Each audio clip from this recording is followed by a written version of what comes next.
Talk Central Phoenix. Okay, so I'm really confused because, my dad's Latino and my mom is white, so does that mean I can only listen to, half of Chips and Salsa? That's the smartest thing I've ever heard anyone say about anything. We are back with the Chips and Salsa show, and before we get started, if you go to our Chips and Salsa Facebook page,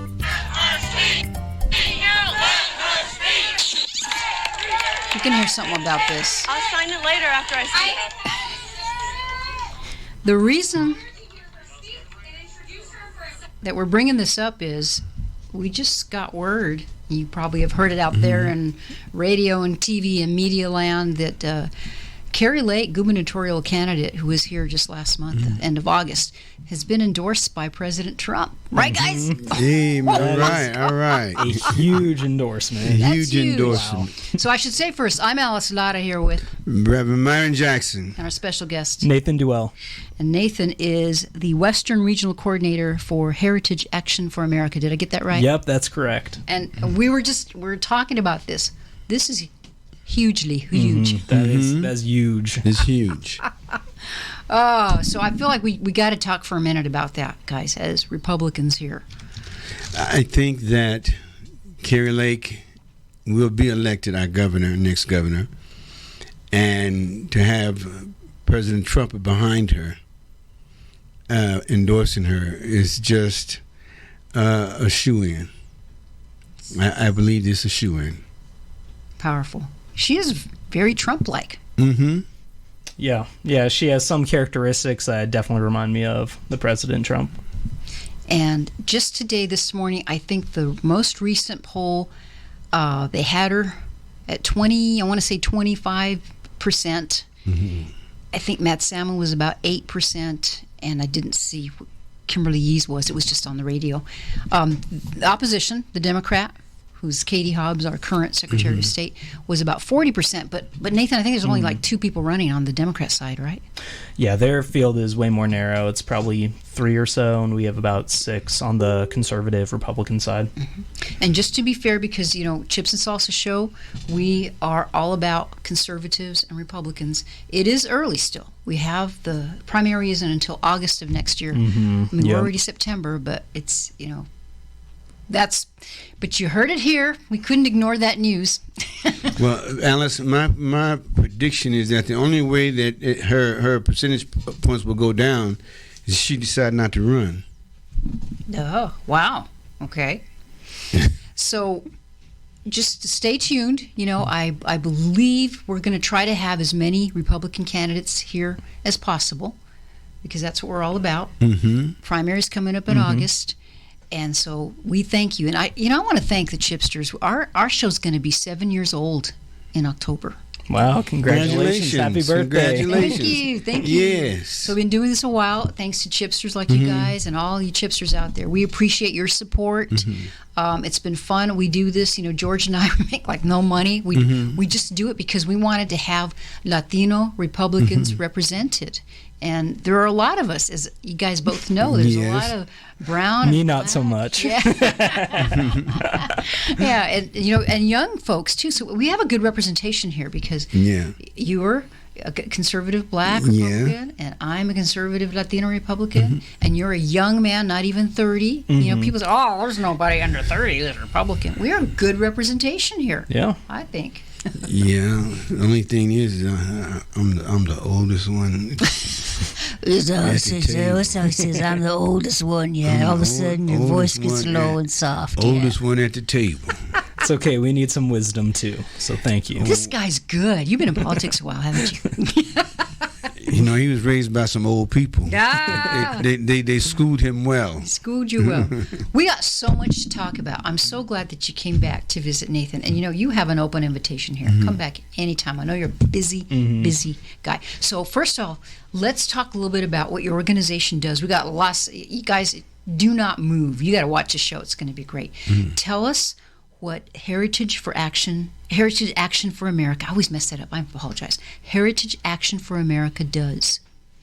Heritage Action is a conservative grassroots organization, so we work with conservative activists across the country to keep them up to date on what's happening in Washington, D.C., giving them the inside scoop, tracking legislation, letting them know what's constitutional, what's not, what's good policy. And then an area that we specialize is with activism and trying to figure out the most effective ways to do activism and to get the voice heard by constituents so that they can call their members of Congress and state legislators to let them know and to push them in a more constitutional conservative direction. So earlier we were talking about one of the strategies that we like for how to call a member of Congress. So something that we do, this applies to state legislators, the local level, federal level with Congress, but something we call melting the phone lines is when you have everyone at the same time in a room call the same number for a certain legislator or congressman, all on the same subject.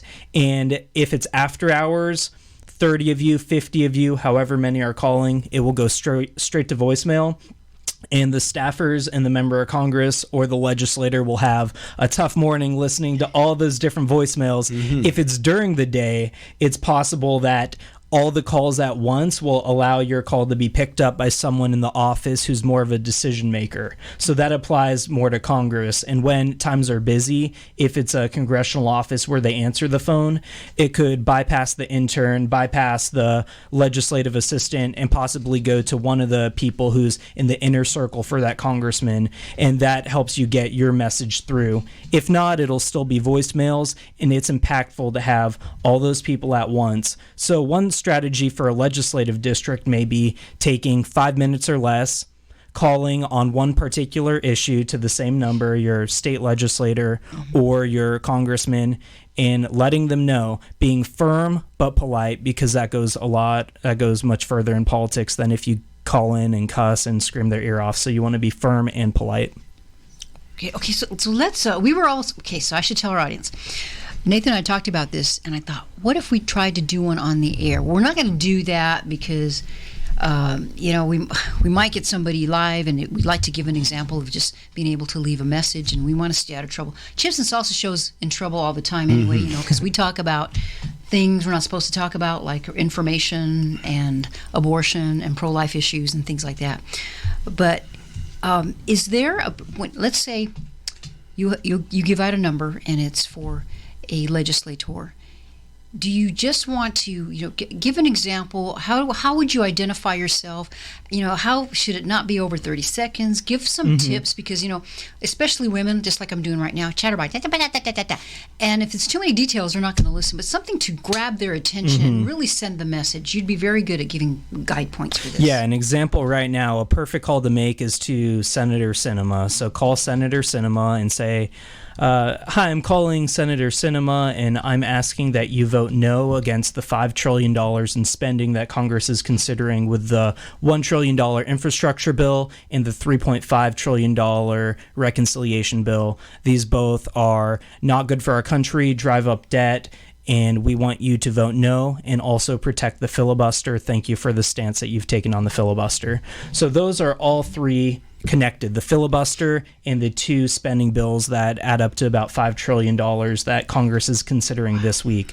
So concise, let them know the bill. If there's a number that's important, you can tell them the bill number, but if it's something like the spending bills where they will know what you're talking about, then you can just leave it at that, do the message of the spending bills. And do you recommend leaving your name, number, or any information? Yeah, you can leave your name and number. You could also follow up with an email, say, hey, I got the voicemail, this is my name, number, I'm a constituent. That was one thing. So if we're critiquing my call, that would be the first critique. The best thing to do is, hi, my name is Nathan Duell, I'm a constituent, I live in Phoenix, Arizona. Okay. And that's a good way to start it. That way they know you're not just some random person, and they're sophisticated. If they want to know who you are, they can probably figure out who you are and if you are indeed a constituent of theirs. And I will tell you, just because I've worked phones for a long, long time, speak clearly And if you do leave information, especially phone numbers, repeat the phone number. Because a lot of times we know our phone numbers that we say them so quick, we rattle them off. And sometimes if you've had experience with that, you don't get the phone number. And if, speak clearly, and that'll help with your integrity, I think, too. Yeah, good point. I think that's a great, awesome idea. I'm so glad you dealt with that, because I was in El Paso recently, and one of our good friends was, we're sitting around the table, and people are getting frustrated because, especially conservatives and Republicans, we feel like it doesn't matter what we say, they're not paying attention to us. And I think we're very informed. We listen to shows like this, we try to keep up with the news, we look for the facts and do that. But I don't think we do enough activism. And I just love, that's one thing you can do. And you can still email as well, also. And your organization, you can subscribe to it, and you guys are really good about emailing information, up-to-date stuff. Yeah, the Sentinel program is the main way to get involved with us. The website is heritageaction.com/sentinel. And with that, we send out emails with the action alerts. We link it to a way for you to call your member of Congress directly. It gives a call script. So we don't just track legislation. We'll also keep you up to date about other ways you can do activism. If there are rallies in your area that make sense and we're supporting, we'll let you know about those too, because activism is emails, phone calls, all that stuff, yes, but it's also getting a few constituents together, going to the district office, trying to get a meeting. And one anecdote I like to share, it's from a coworker of mine. When they worked for a congressman in D.C., even though this was a very pro-life congressman, they said whenever Planned Parenthood people would come in, it was one of the most uncomfortable meetings to have. So even if you think they're going to vote against a pro-life bill, if you're meeting with a far-left Democrat and you know they're going to vote no on a pro-life bill, you still want to have constituents go there, make their life tough, give them the arguments, and also give personal stories if there are any, because when it's the logic of an argument and a personal story of how it's impacted you and how pro-life, as we all know, that is true. We are made in the image of God. Everyone has value. It's going to be uncomfortable for the member of Congress, the state legislator, or the staffer if you're giving them the arguments and the stories. Well said. Okay, we'll have more well said stuff coming back here. We got to take a little break. I'm Alice Lara with Reverend Myron Jackson and Nathan Duell here on the Chips and Salsa Show. Don't go away. News Talk and podcasts. Talk Central Phoenix. And now back for more Chips and Salsa. Well, sir, while I may not agree with what you say, I'll defend to the death your right to say it. We are back. If you can believe it, this is the last segment of the Chips and Salsa Show for this Tuesday. We'll be back next Tuesday. We're here every Tuesday at 4 p.m.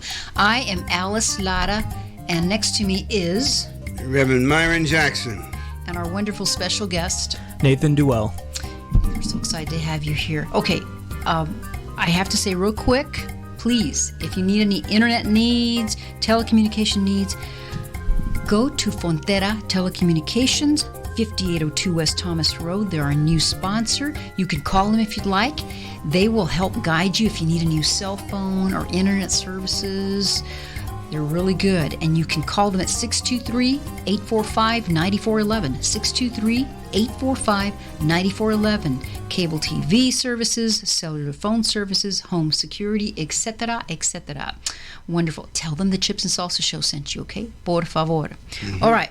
I have to tell this quick story, okay? So while I was in El Paso, we went to visit one of our good friends who has a business up in the northern part of El Paso. And as you remember, recently, maybe not that recent, Kamala went to the border there in El Paso, right? Well, I found out exactly where she went. It was actually the northern part of El Paso. There is a Border Patrol facility, I guess I'll say. And someone that I spoke to said every day that's the path they take to work. And under that highway bridge, there was always a lot of trash and clutter and people, and, you've seen the pictures already. You know the video I'm talking about. Then they said, all of a sudden, right before Kamala came, guess what happened? They cleared that trash out. They bust all the illegal aliens to hotels and all that good stuff because Kamala was coming. Gemala, we call her here. You know Spanish, you know what that means. Nathan knows what that means. And they gave her a little photo op. But that was not near the border. I've lived in El Paso. Believe me, the border is right there, not far away. She could have just driven a few miles, and she didn't. Stayed where it was nice and safe. So maybe you guys knew that out there, and I kind of knew that, but I got it straight from someone who witnessed it and saw it. And all that money, they took nice tour buses, they put them in hotels, they gave them food. And I also heard that one of the hotels, this person knew one of the owners and said, you know what, they complained about the food, they trashed the hotel. I mean, it's just, and that's a lot of money. It's taxpayer money. And speaking of money, Nathan wants to update us on this bill. Oh my gosh. If you can believe it, infrastructure for the Democrats is tied to things like amnesty and abortion. It's hard to believe how they could in any way link those two together. But I mentioned earlier the infrastructure bill that's going to get a vote this week. Likely on Thursday, the House will vote on the $1+ trillion infrastructure bill. And the way the Democrats have tied that bill with the budget reconciliation bill is the far left Democrats, the ultra progressive, the regressives in the party, they want to pass a $3.5 trillion bill on reconciliation. There's also a $1 trillion bipartisan infrastructure bill, and the moderates in the Democrat Party say that if they don't get a vote on the $1 trillion bill, they won't vote for the $3 trillion bill. And the progressives, the regressives in the Democrat Party are saying the exact opposite. And so it's a $3.5 trillion bill that would give potentially amnesty to 8 million people in the country who aren't here legally.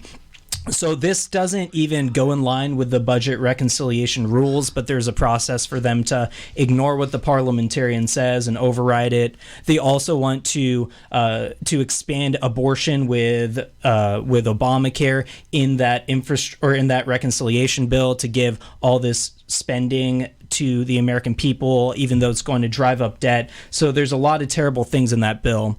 So the bill that's getting a vote this week, be sure to call your House members and let them know that representatives should vote no on the $1.5 trillion infrastructure bill, because by voting for the infrastructure bill, they are allowing this other reconciliation bill to come up that could potentially give amnesty and expand abortion in the USA. Now they say, 1.5 trillion, and I was looking at something that it might end up being like 5 trillion when all is said and done. Is that true? Yeah, together these are looking like it'll be $5 trillion in new spending. Of course, they're not offsetting the spending. It's just going to drive up our debt and deficit.